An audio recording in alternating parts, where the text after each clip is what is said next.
You know what would be a fucked up phone feature? No, I don't. Please proceed. If whenever you plugged it in, you had to manually enable charging mode and there was no built-in way to automate it. That would be fucked up. You know what would be more fucked up?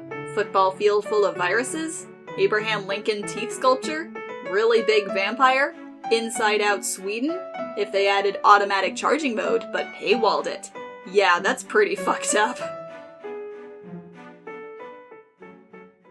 Hey, you can cry, okay?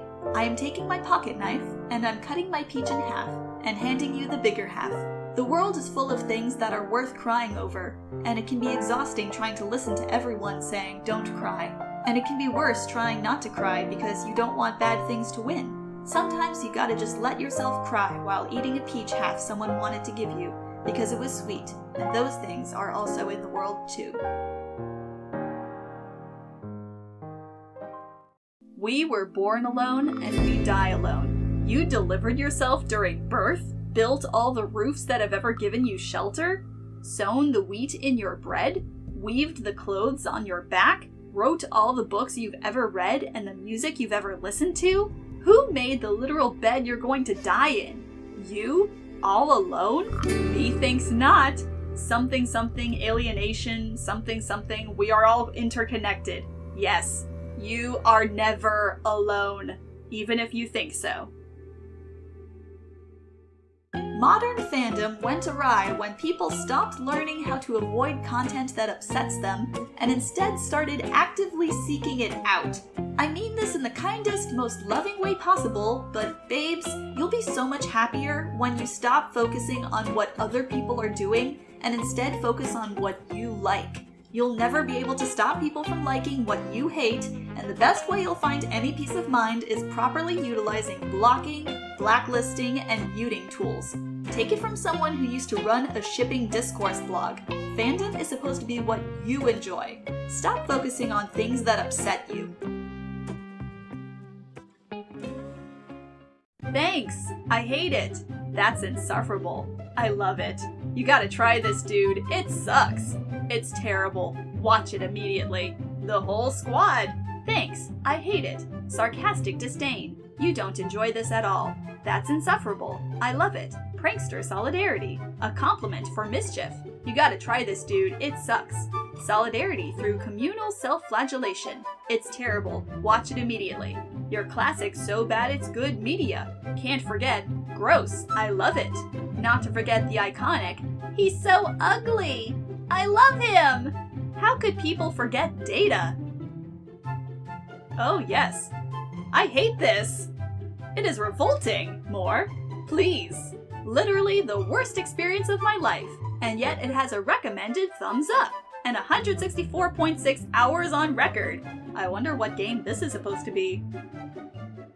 You know something? People say that Tumblr is internet PvP, but I have to strongly disagree. All the best parts and posts on Tumblr have people working together to make a post or a meme a greater piece than the sum of its parts. That's not PvP, that's co-op, baby! Tumblr is internet co-op with friendly fire on, not PvP. Tumblr is like giving a bunch of people spray paint and sometimes they'll paint a wall together, coloring over each other's pictures sometimes, but still managing to create something beautiful together, even if it's not exactly cohesive. Healthy relationships are clearly better in real life, but fucked up ones are way more dramatically interesting in fiction. In much the same way, indeed in exactly the same way, that feudal monarchy is a hell of a lot of fun in fantasy and historical fiction novels, but complete shit to actually live under. Feudal monarchy is so hilarious because it's just like, what if we based our entire sociopolitical structure on fucked up family dynamics? Imaginary evil is romantic and varied. Real evil is gloomy, monotonous, barren, boring. Imaginary good is boring. Real good is always new, marvelous, intoxicating. Simone Weil.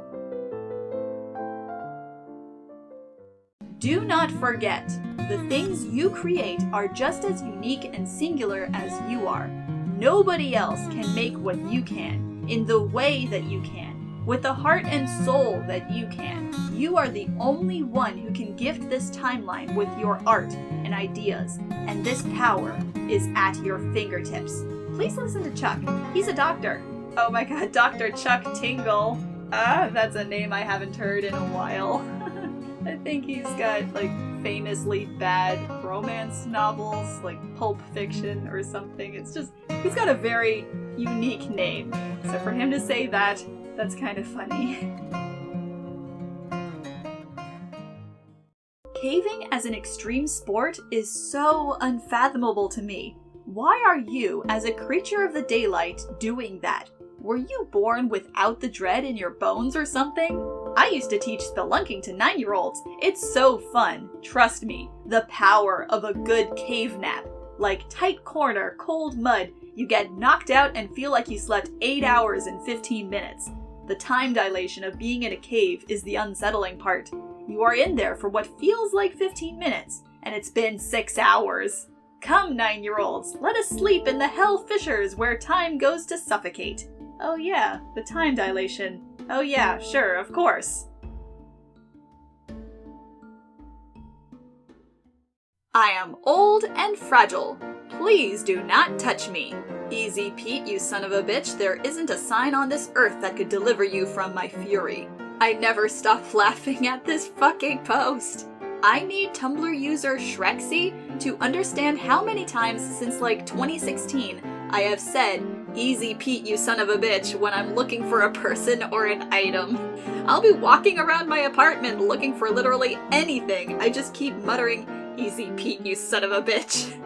And then I ad-lib the rest of it, but nothing I come up with is as good as the original. They have fundamentally changed me as a person. In school, I used to wear fake glasses while doing writing assignments so that the teachers would think I was smarter and grade my tests higher. This actually worked, for the record. This kind of backfired in a Pavlovian way because now I literally have to put on a pair of glasses and activate smart mode when I write anything longer than a few paragraphs. It's just very fortunate that "I can't write without my glasses" is an honest statement that doesn't raise any eyebrows. Reverse Superman. Subpar woman. Overheard from a 2nd grade Zoom today. Teacher: "Okay now, what's at the end of life?" 7-year-old: That's it's complicated." Teacher: "I mean the word life." 7-year-old: "Oh." My kid on mute muttering, "No, it's E." 100% here for the 7-year-old existential thinker who is grappling with big ideas, even if silent E is the answer to the 2nd grade question. A nun can be covered from head to toe in order to devote herself to God, right? But then if a Muslim girl does the same, why is she oppressed? The concept of hijab is presented in almost every religion. Stop being closed-minded and start respecting others' religion. Christian Catholic, Hindu, Muslim, Sabian, Orthodox Jew. I wish the world would understand. Good post, but I have to admit my favorite part is the anime religious girls. They have the power of God and anime on their side. Actually, supervillains with kid hero nemesis are hysterical, because if I was a billionaire and I found out the kid who was also my nemesis was a preteen orphan, I would simply adopt them. Oh, you're going to stop my nefarious schemes? How when you're grounded? Go to your room. The trick is to be a good parent so they don't want to fight you. Son, if you topple my criminal empire, how will I pay for your college? Reverse Batmaning. Weaponized guilt. Son, you're out on a school night? When you have that big science test tomorrow? I thought you'd be studying. Getting some rest. No, I'm not mad, I'm just, well, a little disappointed, I guess. What do you mean this wouldn't be happening if I'd stopped robbing banks? Their insurance covers it, son. Money isn't real. Who's this guy? Is he your sidekick? That's so cute. When are you having him over for dinner? I'm not teasing, I think it's sweet. I'm glad you're making friends. Side note, how durable is he? I'm about to throw a car at you. Hey there, you've arrived at a Tumblr checkpoint. Are you 30? Have a sip. Are you hungry? Have a spack. Have you been snitting in the snail proclation? Mac your tabbers. Are you stick? Pert your indies. Do you need to prod a bundle? Go, now. Are you tired? Break your togs. Do a quick snat of your vitals.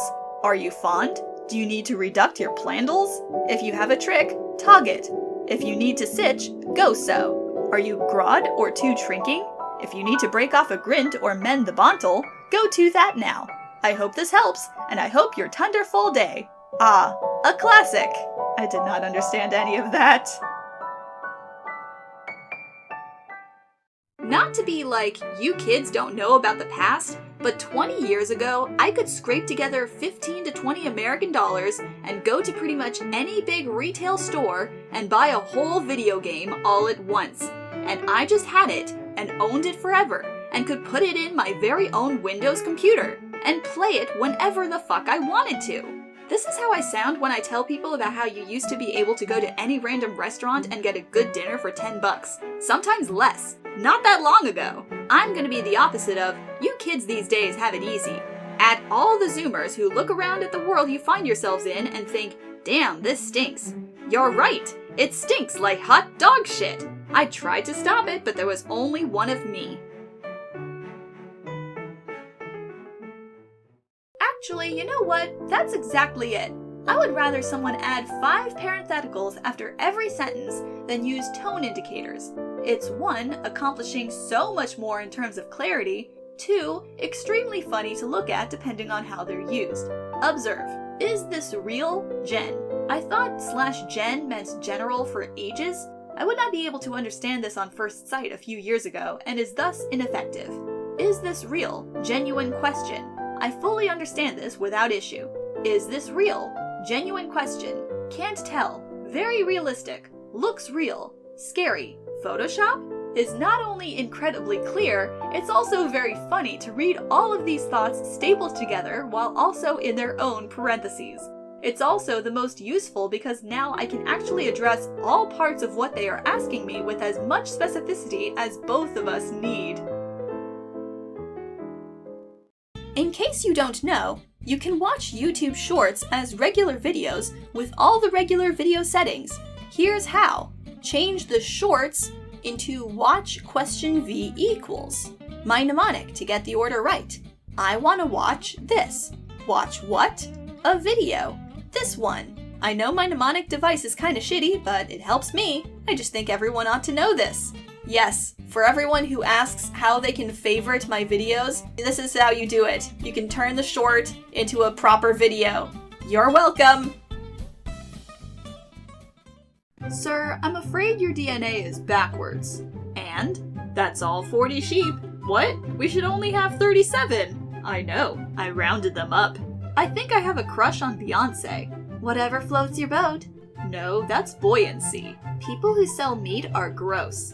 But people who sell fruit and vegetables are grosser. Call me an ambulance. You're an ambulance. 1 whiskey and 1 Coke. Why the big pause? I don't know. I was born with them. My daughter has been injured in a peekaboo-related accident. Sorry, sir. We will need to send her to the ICU. Stop! Shit, I can't run anymore.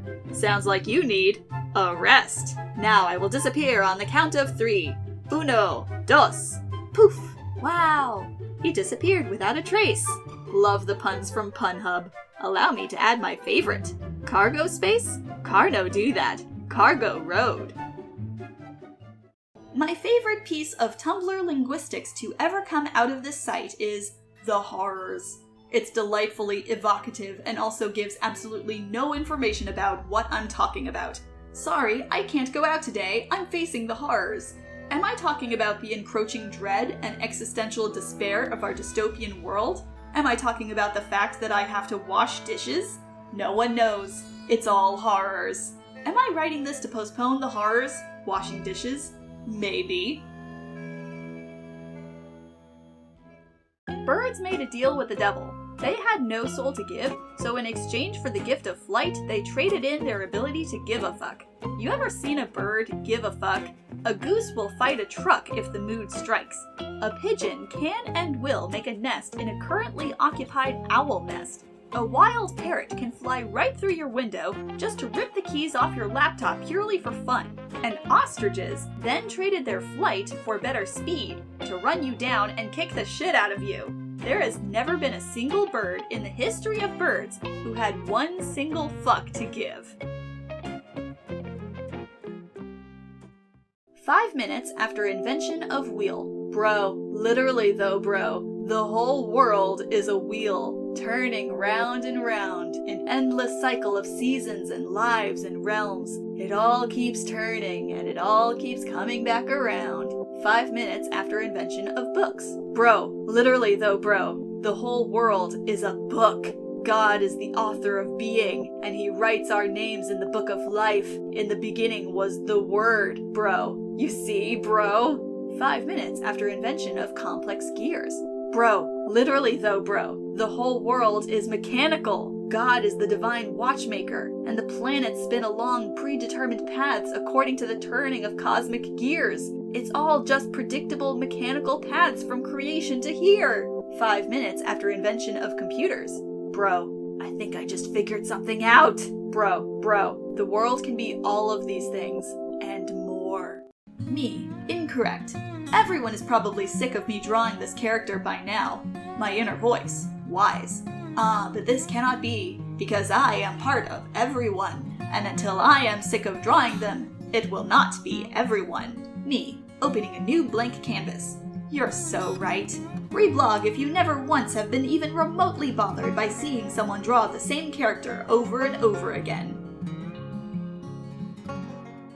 Every year I feel Frodo's "I wish it need not have happened in my time" more and more deeply.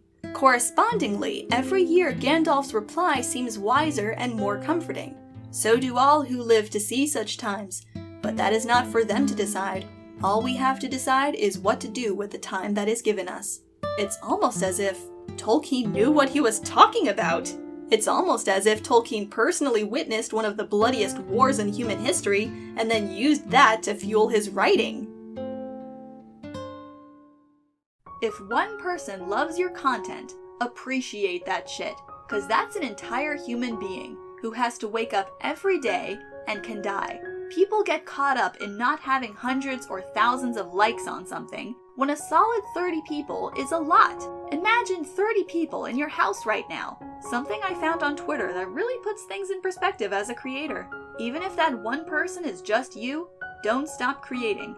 Make the things that spark joy and cause no harm. Little known downsides of immortality. Tearing your favorite article of clothing and discovering that it's irreplaceable because the technique of its manufacture has been lost. Realizing you've thought of the perfect comeback to someone who's been dead for 300 years. Not being able to eat your favorite dish anymore because the source of some critical ingredient has gone extinct. Having strong opinions about sports that are no longer played.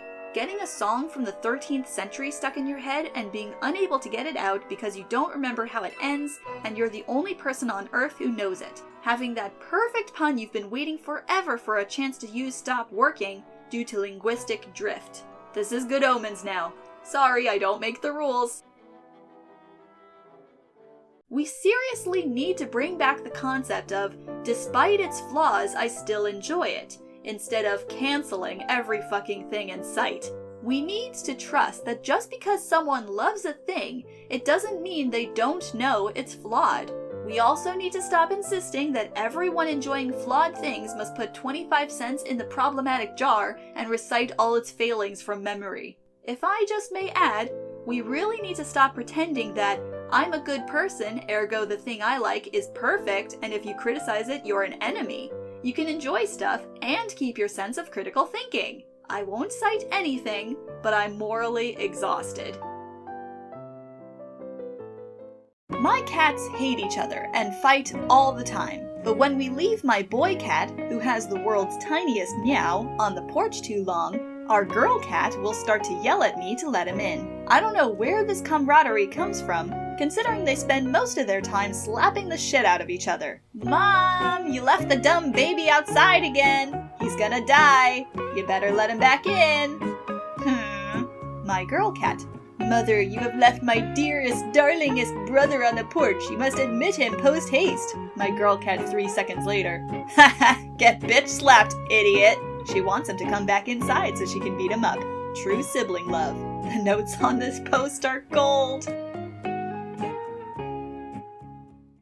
My favorite thing about Tumblr, that in my opinion makes it far superior to other social media sites, is that new posts live side by side with old posts. These days, there's a prioritization of new content. It not only shortens the lifespan of people's work, memes and such, but it also devalues the work that goes into making certain things. Sure, a lot of posts are just random thoughts spewed into the ether, but some posts are carefully crafted videos, photos, artwork, prose, that take the creator a considerable amount of time and effort to craft. So as a content creator, it's nice to see that you can put work into a piece of content on here, and it can have a life of its own. Unlike other platforms where posts live and die in a matter of days, sometimes hours. Fuck the endless turnover of content. Let's see what sticks around and continues to be interesting. Yeah! One of the worst parts of current internet culture is that it makes good old-fashioned complaining so difficult. I don't want to cancel anyone or bully anyone. I'm not trying to form a hate mob. I'm not calling anyone out. I just want to bitch about something. Because complaining is fun. Good for you, even. Is that too much to ask? Where is the room for shooting the shit? It's like the internet makes the whole world feel like they're simultaneously always anonymous strangers and in a small town where everything is personal. The Legend of Zegend. The Lelda of Zelda. Why do you need to do this? The Lelda of Zelda. Breath of the Weath. Stop this! The Legend of Zegend. Sword scored. Judy, there are limits. Here are my contributions. The Leg of Zeg. The Leg of Zeg. The Wind. The Leg. The Leg. The Leg 2. I love how Tumblr users play with JPEGs like dolls. De leg on Zed. Breed of the weed.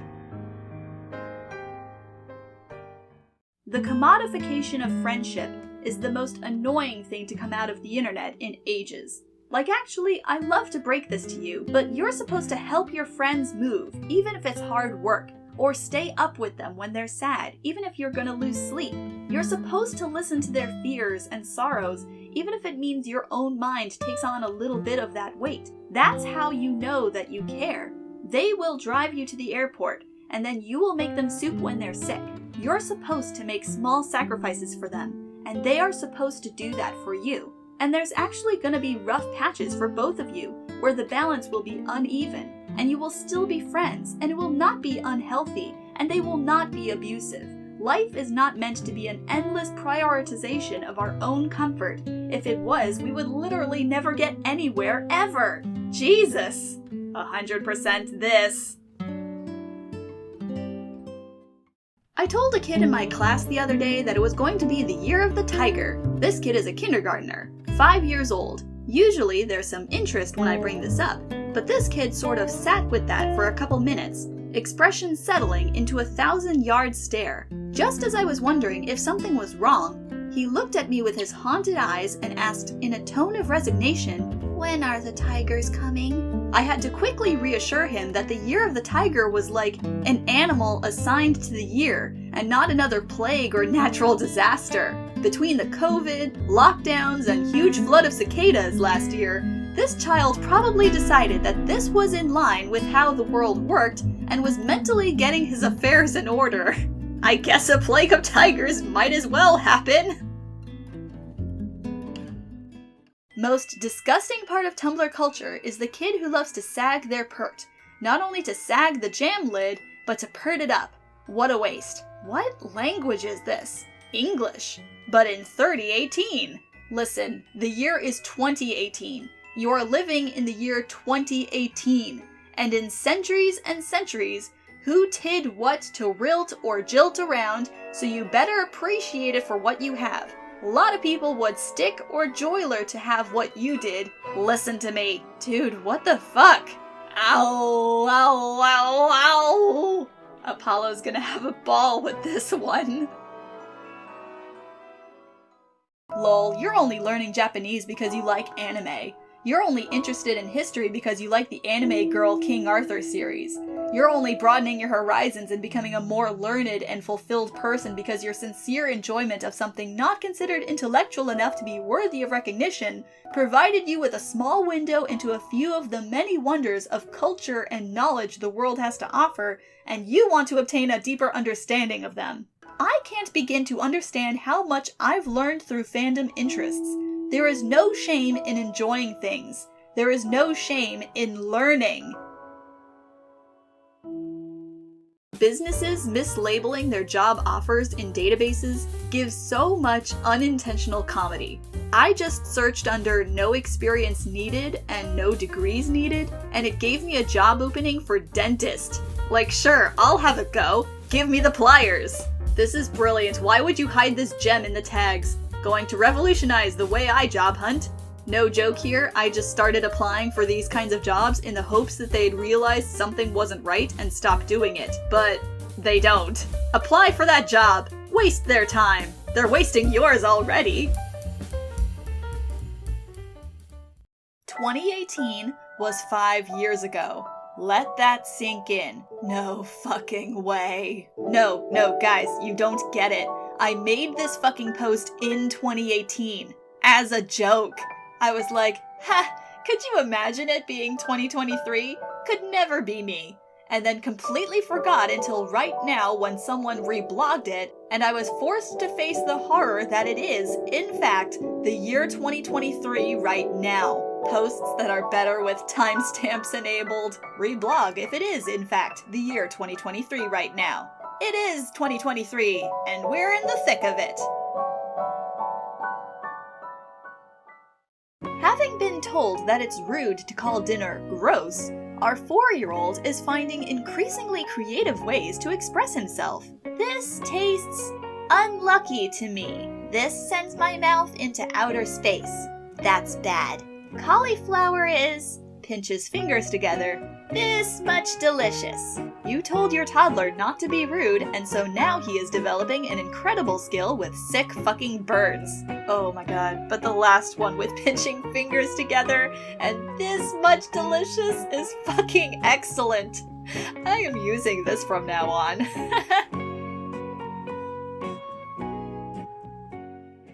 The amount of time that the ancient Egyptian civilization lasted is just so mind-boggling. It lasted over 3,000 years. That's such an insane amount of time. It ended around 30 BC, meaning that it will only be extinct for as long as it existed in around 950 years. Cleopatra lived closer to the invention of Bitcoin than the building of the pyramids of Giza. They were already ancient to her. What the fuck? We have a record from the time of Ramses II of ancient Egyptians doing archaeology on monuments that were already 1,000 years old to them. Ancient Egyptian archaeologists. Ancient Egyptian archaeologists! Excuse me, I have to go lay down and think about things. I just invented the first word that isn't made up. What is it? That's the one question I wasn't prepared to answer when I made this post, and also the one question I probably should have expected. Well, go on then. What is it? Haha, hey, nice weather today, isn't it? We're all so excited to hear what this word is. Oh, that's cool. Yeah, it's pretty sunny here too. I'm starting to get the feeling that you possibly lied to us? No, I don't think it's gonna rain here tonight. Get them! Hey, as a comic artist, what's it like to get your car tuned? I don't own a car. I'm very confused. Is this a euphemism, dear cheese with the face of a screaming cat? I had 2 hours of sleep. Edit. It's a pun! It's a pun! A pun! I'm so sleep deprived, I failed my cartoonist test! Don't fire me! Okay, this is crazy. Well, in that case, hold your horses. Well said. Butterflies. Let that sink in. No way. Holy shit. Well, that sucks. Here's a bunch of anti-memes. The best type of memes. Sounds about right. This is getting out of hand. Things are getting out of hand. I beg to differ. Some more. The pros and cons of looking at your watch. Pro, you will know what time it is. Con, time will know what you it is. In the cold light of day, this doesn't make a lot of sense, but when we wrote it at 3 a.m., it was logic personified. When you look at your watch looks back.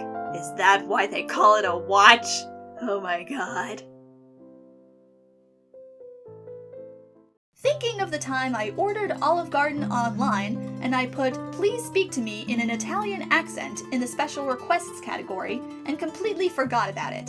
And when I went to pick it up, the guy comes out and goes, "Hey, I got your order, babada-boobity." And when I told him he didn't actually have to do it, he was like, "No, I wasn't looking forward to it. I wasn't the only one brave enough to do it."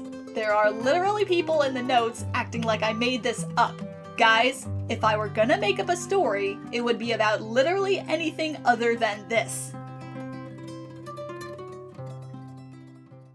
Daily reminders. No human being is 100% happy 100% of the time. Being a person is extraordinarily difficult even in the best of times. This is not the best of times. Someone is grateful you exist. Don't argue, it's true. A bad day does not predict a bad existence. It's gonna be okay. If it's not okay, it's not the end. This single truth has saved my life several times. In the end, it will be okay. I love folklore so much because depending on the location and era it comes from, it's either the most terrifying concept or the dumbest thing you've ever heard. Mexican folklore. You think this place is a normal location? You fool. Everyone knows this place is the scary location. British folklore. There's a little beast in your house. Make sure you give it the necessary porridge, otherwise it might turn to mischief. German folklore. For the love of God, do not trust hot people, and do not trust babies, and do not trust short men, and do not trust Christmas, and do not trust sausage, and do not trust the elderly, and US folklore. This giant boy from Texas is God's favorite. Japanese folklore. The thing was very weird, and if you did the wrong thing, it got weirder. And probably it kills you in a very messed up way. Just learn proper manners, damn it. Honestly, really sexy of Tumblr to keep follower numbers private. How many people are following me? You'll never know unless I tell you. Maybe it's 1 million, or 1,000, or 5, or maybe it's just you. Maybe you're the only one here, all by yourself, unable to see if there's anyone standing next to you. And you'd never know, because status here is based on opinion and not numbers. How popular you think someone is a vibes-only calculation. And besides the chronological algorithm's optional feed, it's genuinely the best thing Tumblr's ever done. Every other social media site. Here's how many followers this person has. Tumblr. Wouldn't you like to know, weather boy? I have been a professional medium for 15.5 years, and I'm very sensitive to all of the energy forces that surround us. The instructors are great, and the facility is clean, but when I walked into the studio, I was assaulted by the dark energy radiating from Monica at the front desk. Imagine getting this review. I guarantee that Monica at the front desk has not been able to live this review down, and her coworkers absolutely bring it up regularly. If I were Monica, I'd print this review out and frame it.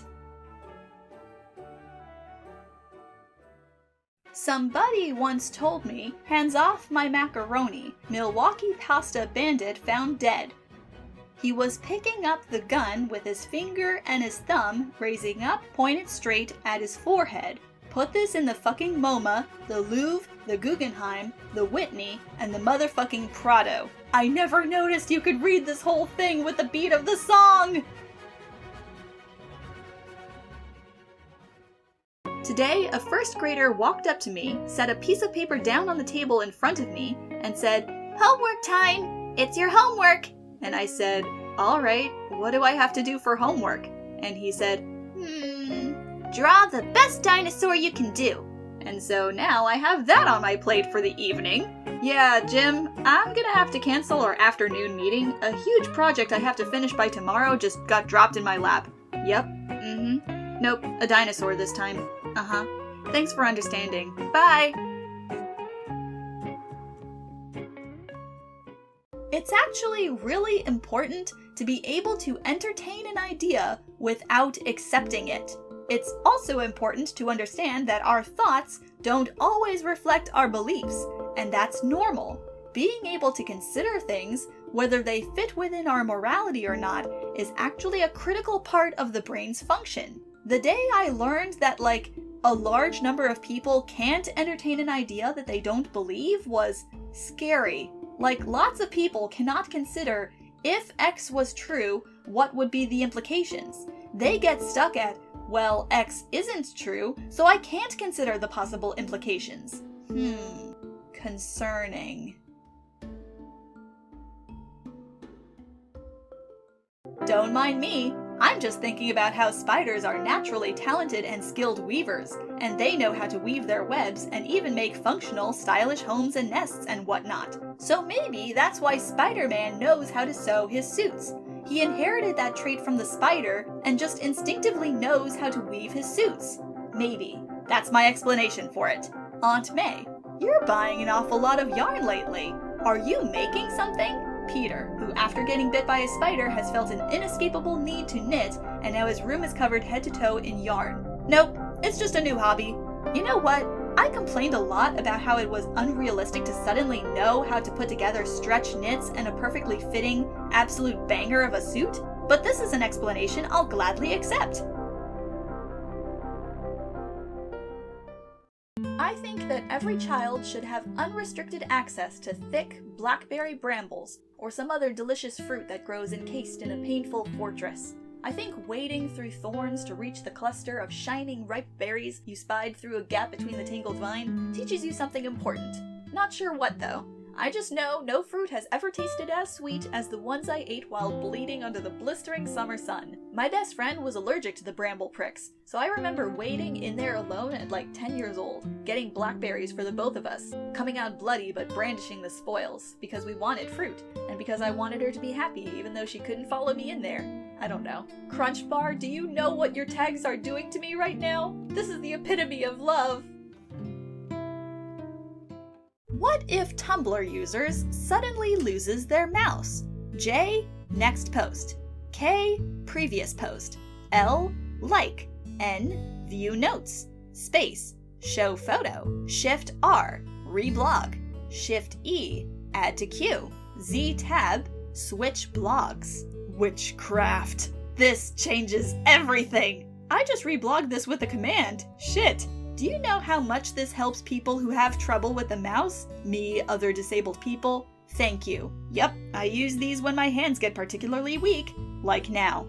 Alt-R is the new command to reblog. Alt-Q is the new command to queue. This is all for you guys out there. Hope you use them.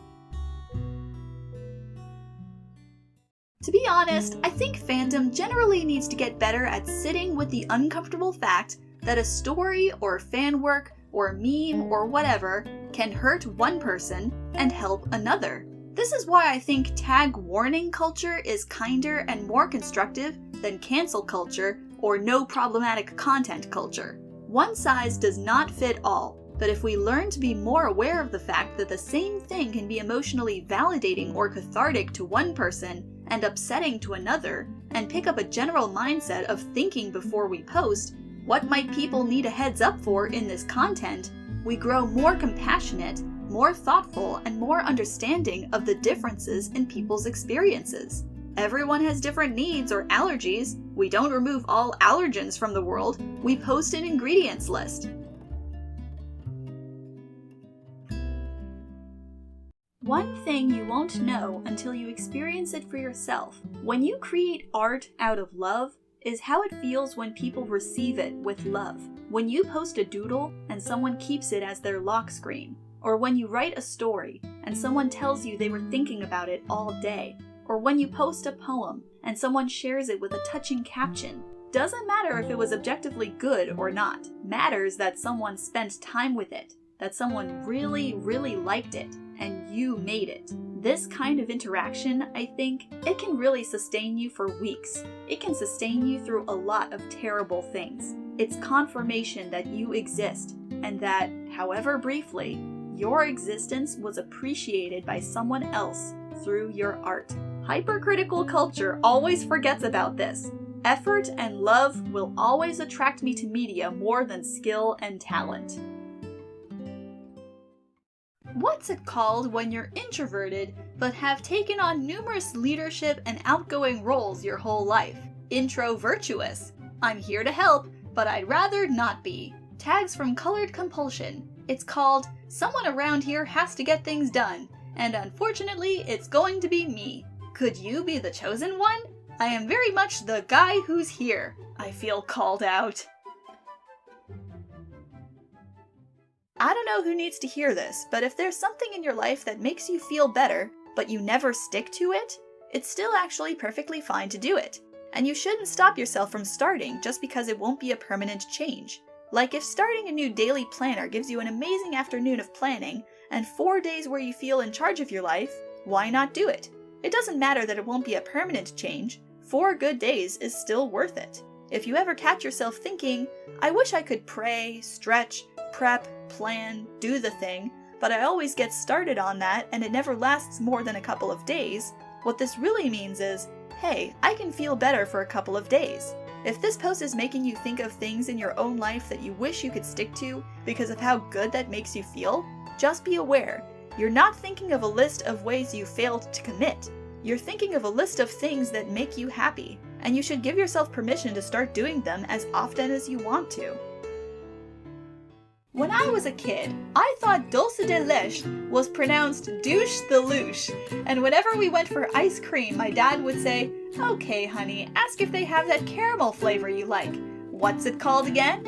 And I'd yell it, and my dad would have the biggest grin while the server would sigh and say, no, this is the 4th week in a row you've asked me this, and we don't have that. I don't even know what that is.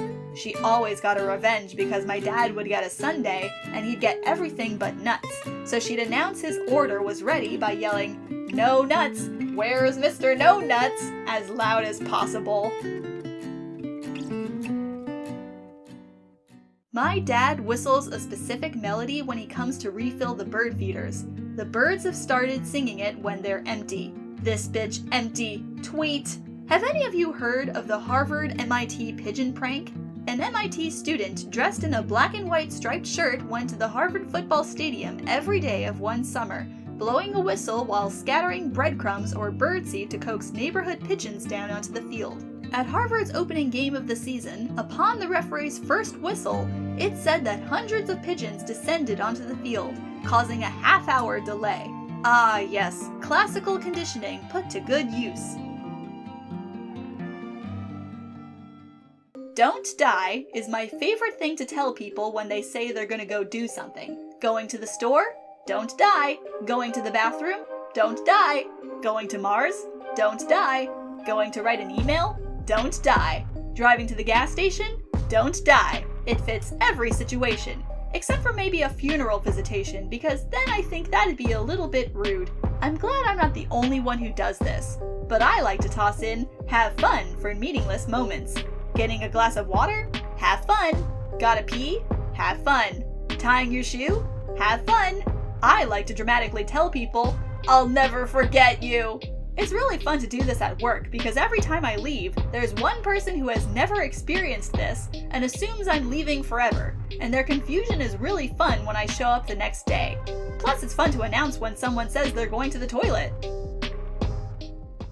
Thought-to-speech technology that gets hacked by people who want text messages from their pets while they are at work, only to immediately regret it because their pets text them the dumbest things, and the only way to get any kind of a clear image of what's going on is texting the other pets for cross-reference. Like, you get a text from your dog going, "End is here, doom is coming, urgent, urgent, send text, God have mercy, human, come home immediately."